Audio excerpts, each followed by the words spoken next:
we need to understand that these women do not, when they're little, grow up and say, I want to be a prostitute when I grow up. I want to do drugs. I want to live on the streets and be homeless and not have food to eat.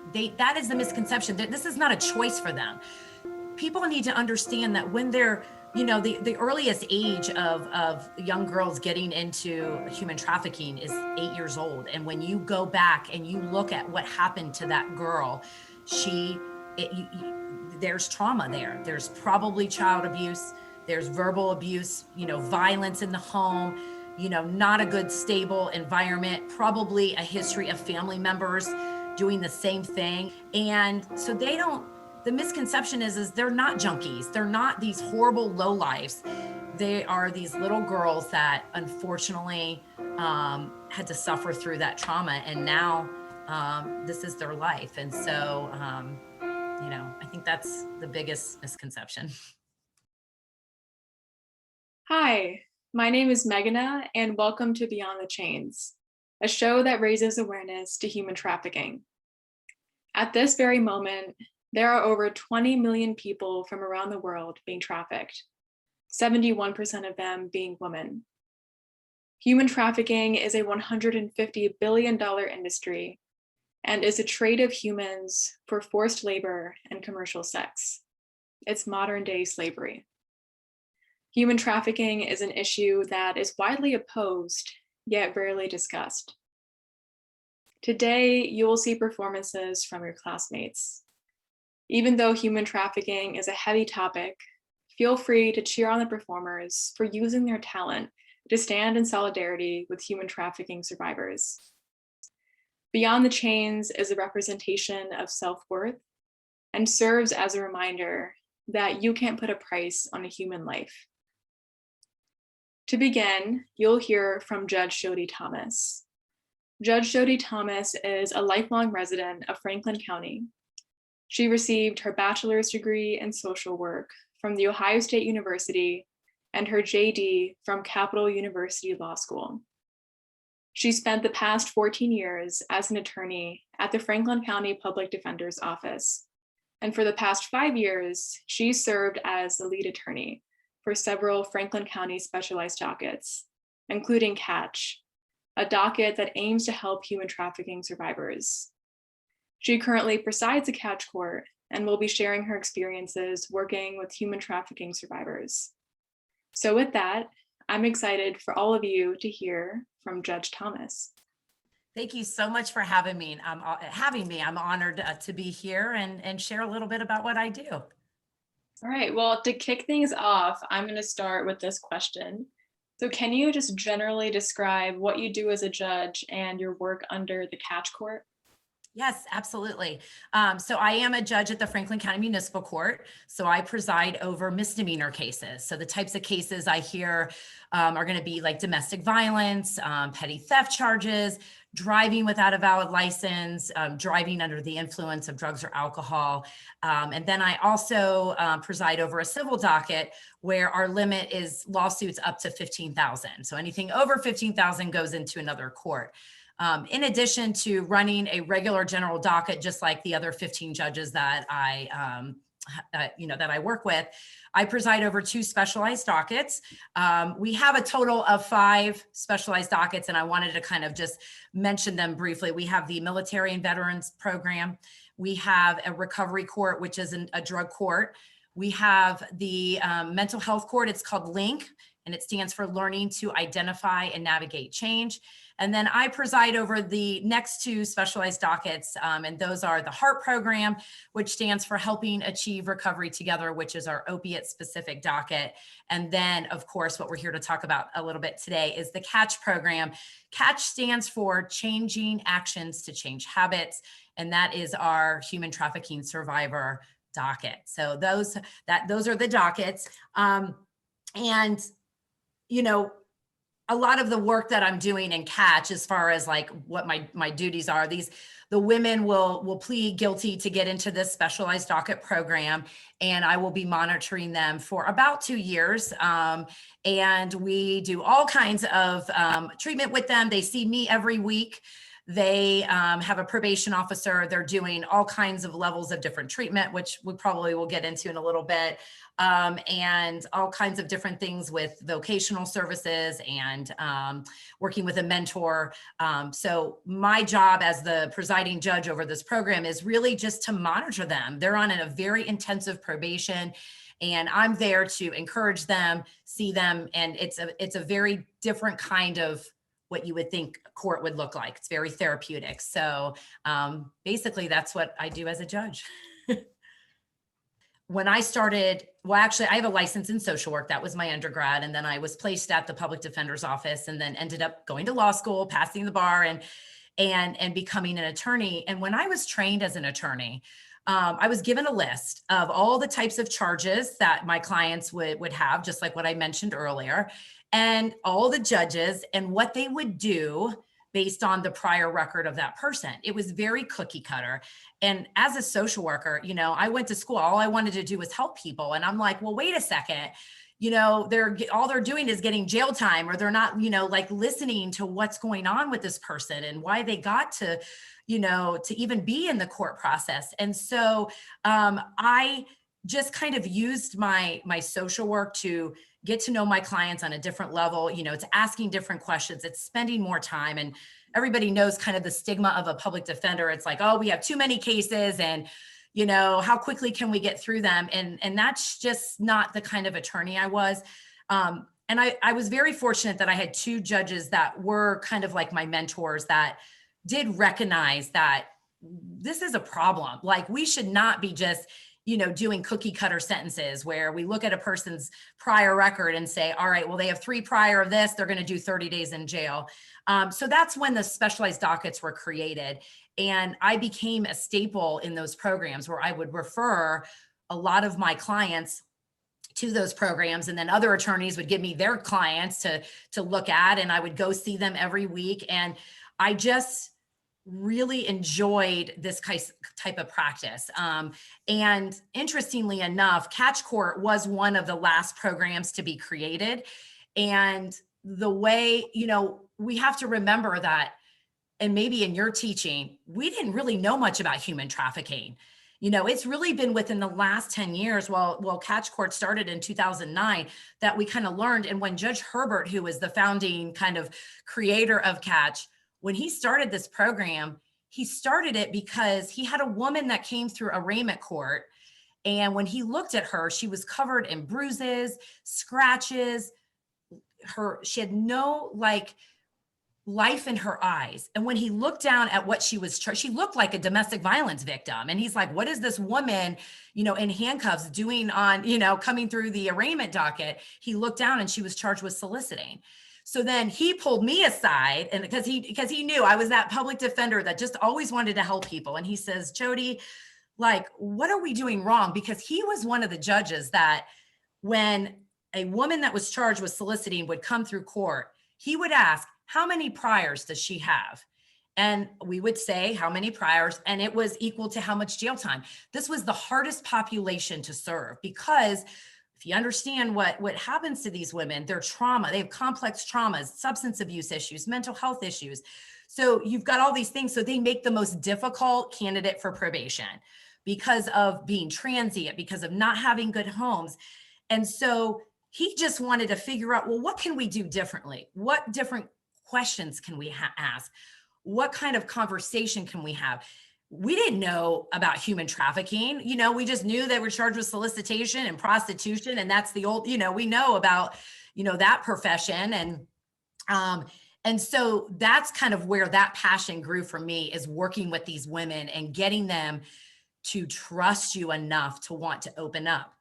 And this is a big part of the work that I do. We have to understand the criminal justice system. For so many people, there's just the stigma of, judges just want to send people to jail. They don't care, and then you have public defenders at the same time, or, I used to be called public pretender. Like, when are you going to become a real lawyer? I mean, I went to Capitol Law, studied, I took the bar exam, but that's just what's out there. And so when you have these women that have been beaten, raped, come from homes where they've been molested, and I hate to, really put that out there so quickly, but do you think they're going to come in and just start opening up to their public pretender? Like, is this person really going to help me? And then ask for a program that a judge is going to like be in their life every week? No way. Like, and so we had to do a lot of work to educate ourselves on the woman we were serving and figuring out how can we get them to trust us to even sign up for a program like this. Ohio, let's look at the state and then we'll look at the city. Ohio is like, I haven't checked the stats recently. I think we were like number 4 in the highest risk of human trafficking. And it's the way we're situated on the map, right? We're right in the middle. We have easy access in and out of our state from our freeways. And we're very close to a lot of big cities, Columbus being one of them. And so it really, you look at, it's not even just human trafficking, it's drug trafficking. And interestingly enough, I was just at a training on Friday and learned even more about it from the law enforcement perspective of realizing it's all connected. And Columbus is like 600 miles from a lot of the big cities, and it's a supply and demand thing.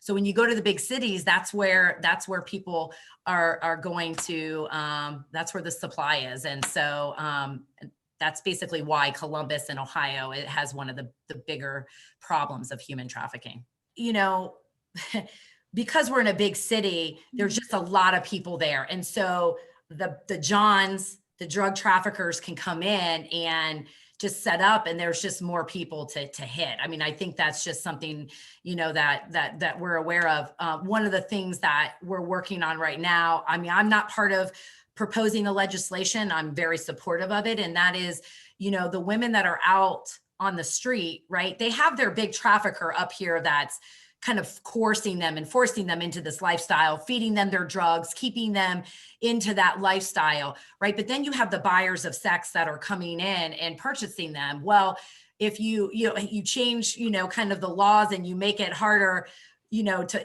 you know, and you penalize more of the buyer, then they're going to stop buying sex, and then you lose your, you know, your supply, right? The women aren't going to be there, and you're not going to be putting them through everything that they're going through. So I know that there's proposed legislation that they're trying to push forward to penalize the buyers with more strict penalties, because interestingly enough, they're charged with the same charge as the women soliciting.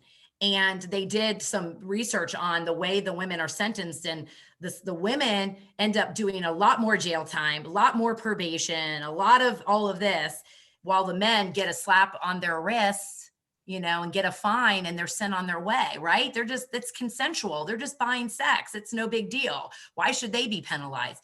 Yet they penalize the woman, you know?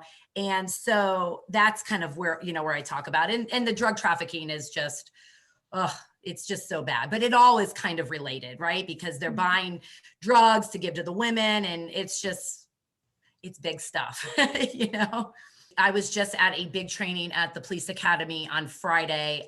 They were doing, well, there's now a human trafficking task force. And so let me go back a little bit. That was created because of all the education that Judge Herbert and the work that we were doing in the specialized dockets to bring awareness, as well as the survivors. You know, once they're in a place where they feel safe and they're doing well, guess what? They're the ones educating law enforcement. So there were several seminars or teaching trainings where not only the staff of Catch, but survivors go and explain like what these women have gone through.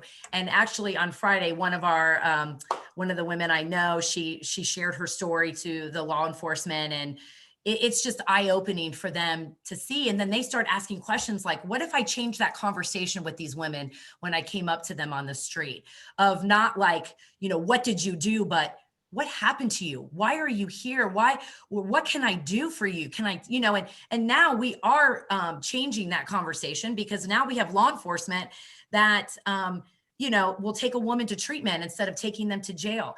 The human trafficking task force, the training I did on Friday, was training all of their liaisons to be more aware so that they can go back and train all of their patrol officers. Again, so when they come upon a woman that is in this lifestyle, what resources are out there, they can do. And not only that, by them helping the women, guess what they're doing? They're going to end up finding out who's trafficking them. And that's honestly what law enforcement really wants to do, right? They have now victim advocates and all kinds of resources that they go to on these stings to help the women. But honestly, we want to stop this from happening. So they're trying to do a better job of helping the women, get them safe so that they could end up prosecuting their trafficker.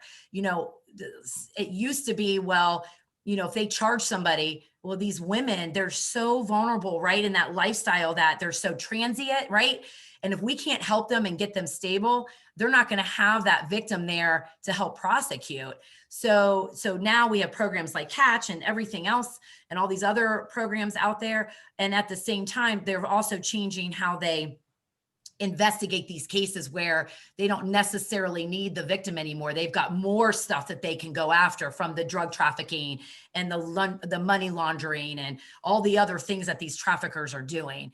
But that initial meet with the woman is so important. When people come into the courthouse, they're probably at their darkest moments, their lowest, especially the women. And as a woman in general, you look at these women who come in and they have these charges. I mean, on top of them, obviously not always being in the right frame of mind, they're embarrassed. They feel shame and guilt, right? And I can be that woman that says, you can do this. If given the right resources and support, who knows what you can accomplish? I mean, let me just share just a few of the stories of some of the graduates from Catch. One of the graduates ended up working for the prosecutor's office, doing victims advocate work, and then ended up getting hired on as a bailiff to Judge Herbert before and now he's since retired, but amazing. Several of the other graduates have gone on to get higher education, from social work to counseling. The survivor on Friday owns a couple of sober living houses for women. A nonprofit's been started. I mean, it's just endless opportunities for these women if they're given the right support.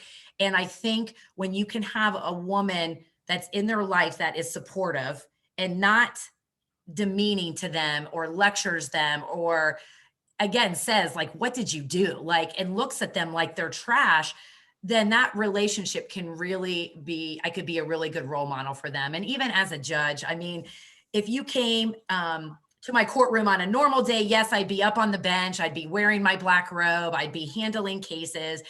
You would also see the fact that any person that walks in front of me is going to be treated, the way I give them opportunities to talk and to give them that positive affirmation when they do something good. If somebody completes a program before they even see me, I say to them, thank you for doing that. You can imagine that most of the individuals that I see probably get none of that in their home life, and to be given some praise, right? Even if we do have to say, you got to do a little bit better on this, we can give them that positive affirmation. And I have found that goes so far. But to getting back to when you come into one of the specialized dockets that I run, the HEART program or the Catch program, which now we're half on Zoom, half in person. And because of COVID, everything's different. But I'm not sitting on the bench anymore. And I don't have my robe, because guess what? If I'm sitting on the bench, look where I'm up here looking down at these vulnerable individuals, and look at that relationship you're creating, and it's not good. And I don't want to do that. So instead, I'm sitting face to face, eye level to eye level, and I'm no better than any of the women sitting in there. And they have to know that.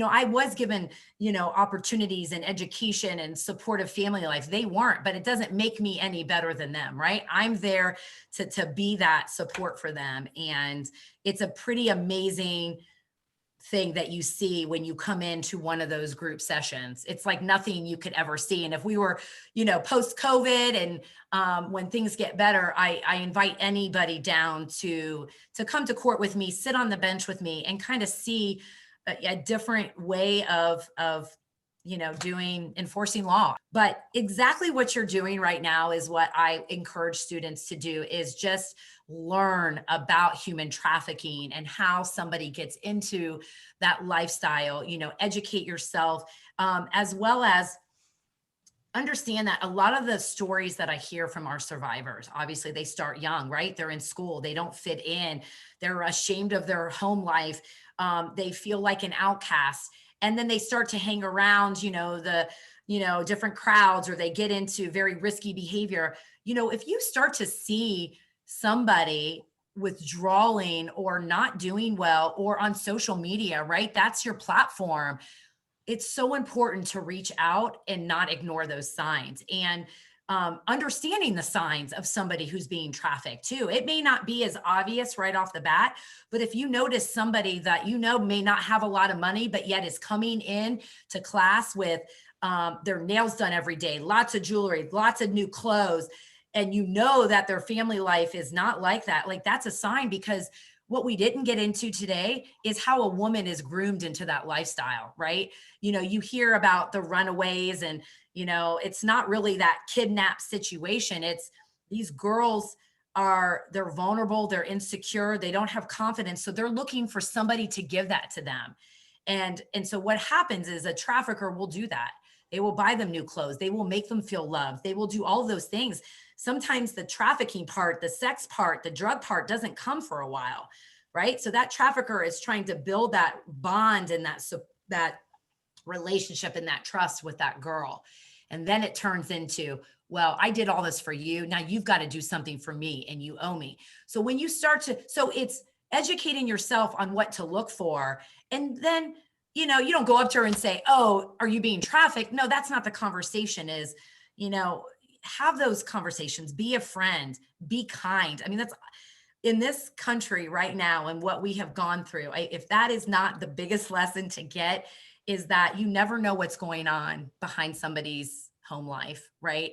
And the struggles that people have.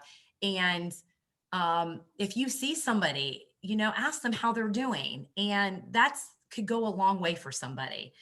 That affirmation, that something positive of just giving somebody a compliment. You have no idea what that could do to somebody that day, to make them feel like, oh, maybe I can have some friends.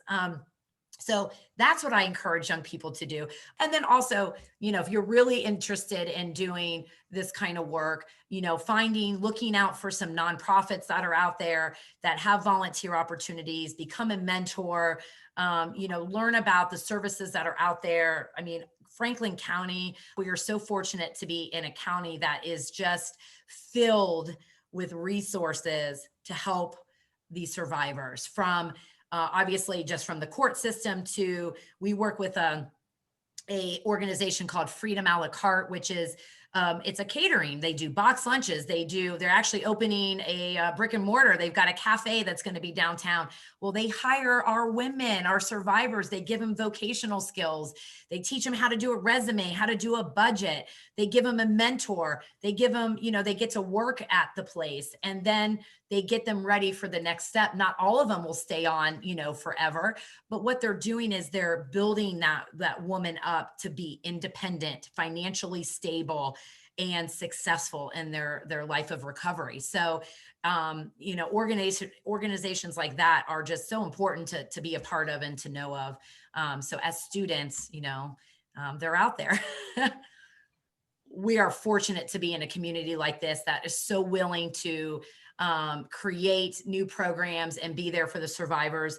I will say it's not perfect, and we're still working at things, and it's changing those stigmas. It's changing the misconception, because again, especially with the opioid epidemic, I would go into speaking engagements, and a lot of people would say, why can't they just stop? Why, they're choosing to use drugs. Why, and that is a common thing. It's not that person's bad that's asking that question. It's just uninformed, uneducated about substance abuse disorder, mental health disorder, complex trauma, everything that we deal with these, and these women are made up of they have it all.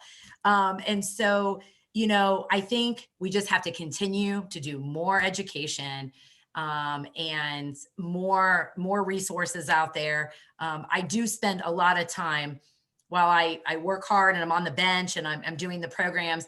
I think one of the more important things that I do is getting off the bench and going into the community and doing things like what we're here doing today and talking about what I see in the court system. And I go to some churches and different kinds of organizations to bring awareness, because that's the only way we're going to continue to fight this and help our victims. So Hi, my name is Chelsea Gilchrist, and I'm Vice President of Girl Up. We are so excited to introduce our next dance showcase from the incredible dancers at Broadway Bound. To the song You Say by Lauren Daigle, this piece will portray the struggle of being a human trafficking survivor. They, like any of us, are human and should be neither belittled nor blamed for their past. As you watch, please consider the importance of supporting survivors into building a new, successful part of their lives. Thank you and enjoy.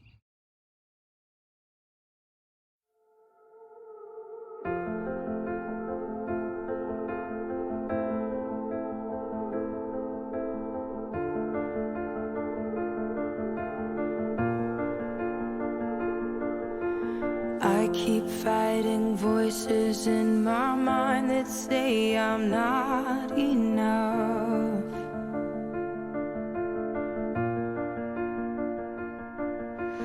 Every single lie that tells me I will never measure up.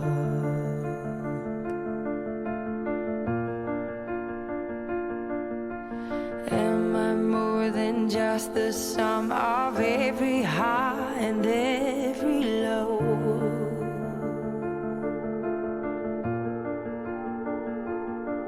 Remind me once again just who I am, because I need to know. Ooh, oh, you say I'm loved when I can't feel a thing. You say I'm strong when I think I'm weak. And you say I'm held when I am falling short. And when I don't belong, oh, you say I'm yours.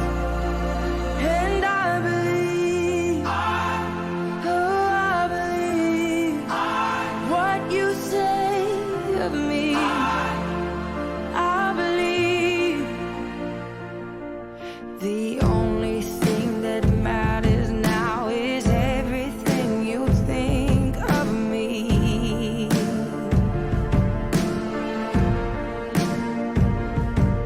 In you I find my worth, in you I find my identity.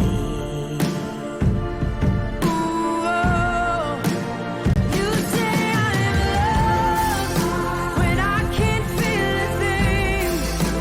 You say I'm strong when I think I'm weak. You say I'm held when I am falling short.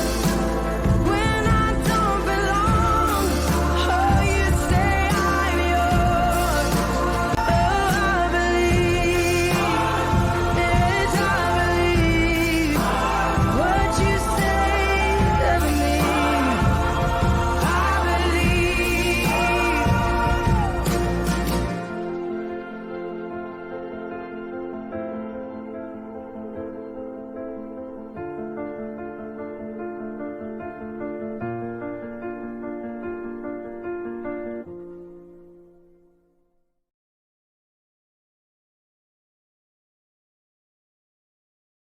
There are 40.3 million human trafficking victims worldwide.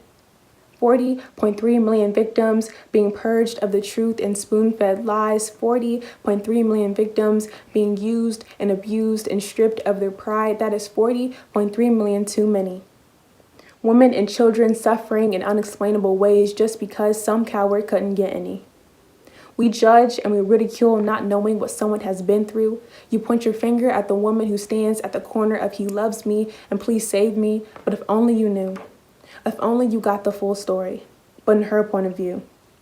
Every day they are robbed of their humanity until there is none. The pain is never over, nor is the work ever done. Just when they think that the night has come to a close, here comes another one. Another dollar, another request, more losing, more giving, more of that empty feeling at the bottom of their chests, and then they wonder, when will I ever rest? In spite of what they have encountered, despite of what they have seen, they remain powerful, strong, resilient, and everything in between. These women are more than just what they can offer. They are more than just a body. These women are human. They are somebody. Hello, my name is Charlotte Chung, and I'm a member of the creative team at Girl Up. This year, the theme of Beyond the Chains is human, a celebration of women as complex and valuable individuals as opposed to being objectified. Due to special circumstances this year, we asked students to submit virtual fashion designs that they thought best represented the theme instead of holding a physical fashion show. Through this, we hope to showcase the creativity and talent of our classmates who chose to create a design. Without further ado, please enjoy a slideshow of the submissions.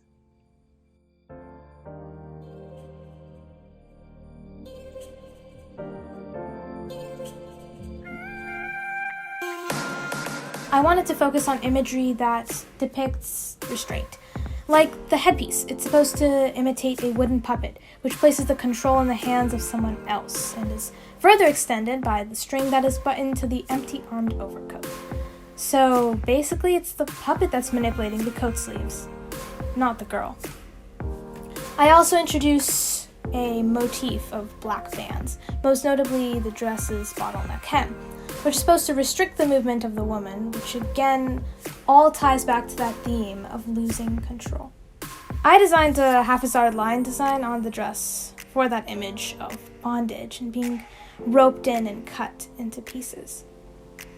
If you're being abused or trafficked, you aren't just your abuse or your suffering, because no matter what, you still are you, which is why in the eye of the storm I wanted to place a colorful circular design on the dress.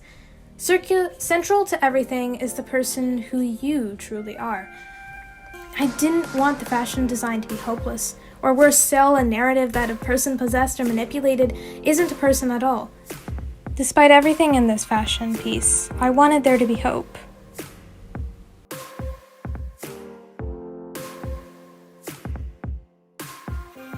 The dress I have designed is called Innocence with a Twist. I chose to base this dress on human trafficking. Throughout history, so many people have had to hide what's really happening to them from the rest of society, hence the innocent doll-like look of the dress. The mainly white dress represents purity and innocence, which is how trafficked people are told to act in public. If you look closely, however, you begin to notice the signs of corruption and evil in the dress, purple being the color of corruption. Not such an innocent dress anymore, is it? My design consists of two different outfits. The first outfit is an ankle-length, long-sleeved dress. The money all over illustrates that the lucrative trafficking industry treats victims as possessions and objects used for profit. The zipper on the front then opens up to show the next two-piece outfit. The pants reach down to the ankles, and the top is a short-sleeved blazer with buttons, which shows leadership and intelligence. The diverse faces decorating the outfit depict independent, powerful women. Both outfits also have matching masks to show that human trafficking does not stop, even in a pandemic. The combo of both outfits shows that survivors of human trafficking are wonderful and unique people, rather than bodies used to make wealth. The act of shelling the former outfit for the latter alludes to Renaissance, or rebirth. The tragic events that survivors go through don't define them. The design's theme first starts intense, but then progresses into cheerful, bright colors when they are freed, showing their true individuality. My name is Claudia Sestak, and for my design, I chose to go with the idea of love, which may seem corny, but I feel it's so relevant and needed in today's day and age. My garment's name is, If Love Could Save, We Should All Live Forever. because we should only ever be spreading love and not a single ounce of hate. In this past year, we have seen many hateful things in this world, but we have also seen lots of love.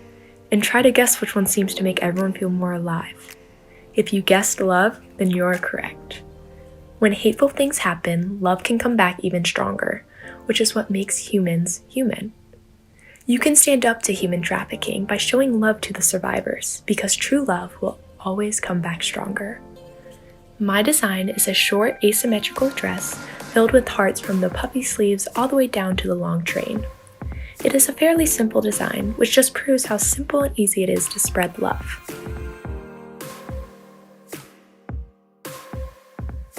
This year in Beyond the Chains, I wanted to cover the main theme of the show, human. Humanity was born to express themselves and in turn express their dreams, which is the sub-theme I selected.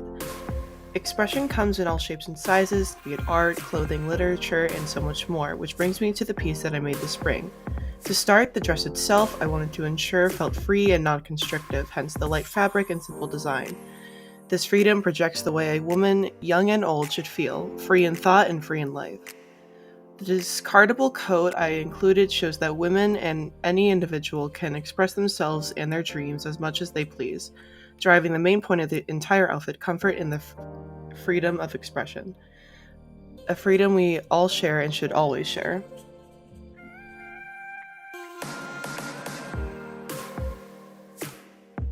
In my design, I explained what it means for a woman to be human by adding some designs and colors to my artwork. On the dress I created, I made blue the most prominent color, because in this case, blue represents intelligence. I also made the torso of the dress to look like a piece of armor, to represent strength, because women are still belittled and seen as weak. On the torso, I made a mini breastplate in red that represents passion and anger. Passion because women are strong and love what they do, and anger because of the way they are being treated unequally.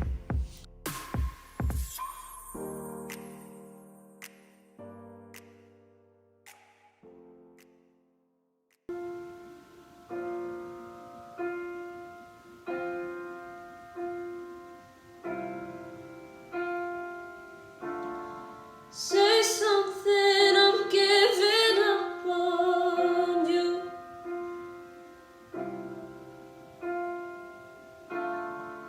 I'll be the one if you want me to.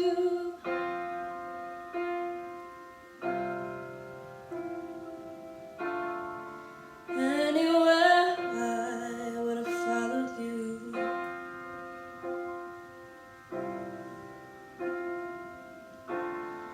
Say something, I'm giving up on you.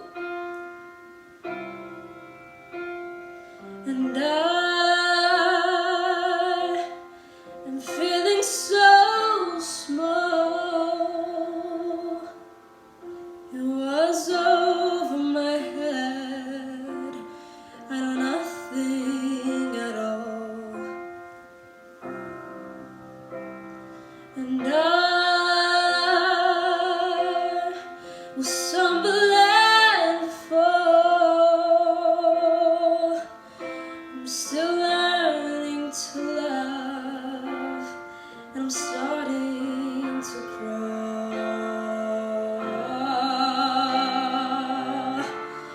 Say something, I'm giving up on you.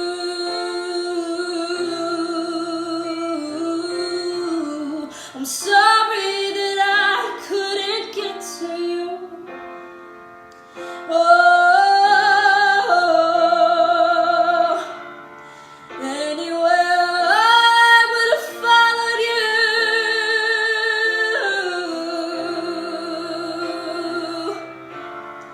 Say something, I'm giving up on you.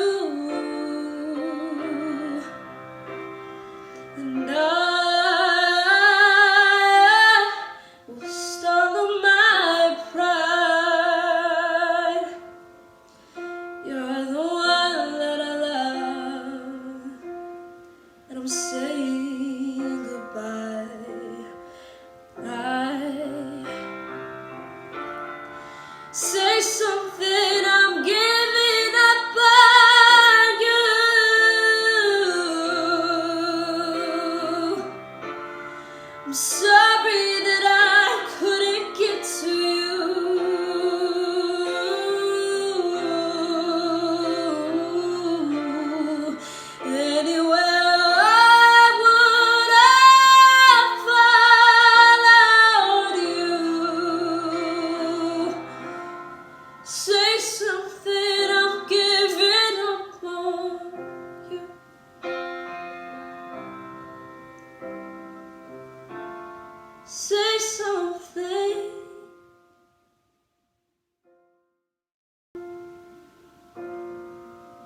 it gets hard. I mean, those are the hard days. Like, you come home from work and you hear some of the most horrifying stories, and there are days, and I get emotional, where you want to give up. Like, I don't know how to help her. Like, if she doesn't want the help, what can I do? And even with the drug courts and all the other things that we do, sometimes you come home and you feel defeated, but you're not. You're kind of, what we say a lot is, we're planting those seeds, and eventually they'll grow and they'll be ready.